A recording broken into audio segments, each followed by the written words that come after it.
Kisah hilangnya pengantin baru bernama Anggi Anggraini asal Bogor, Jawa Barat masih menjadi perbincangan.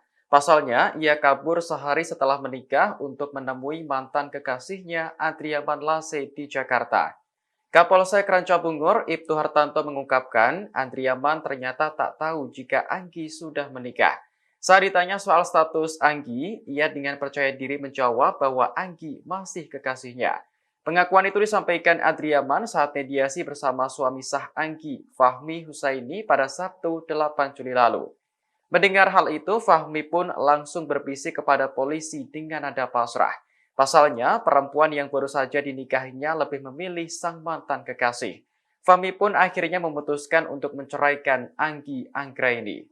Sebelumnya, Anggi menghilang pada 26 Juni 2023 lalu atau sehari setelah akad nikah. Kepada sang suami, ia pamit untuk mengambil pesanan makanan di depan gang rumahnya di Desa Mekarsari, Bogor.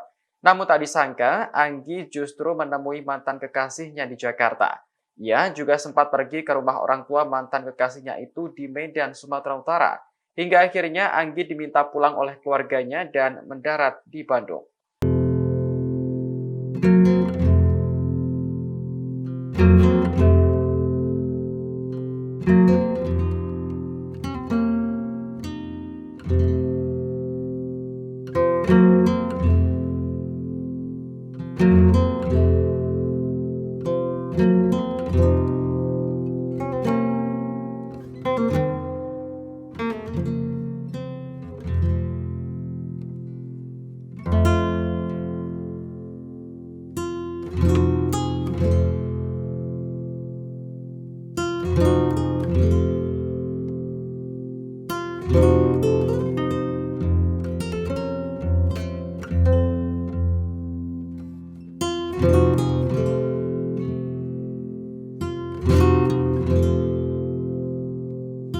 Thank you.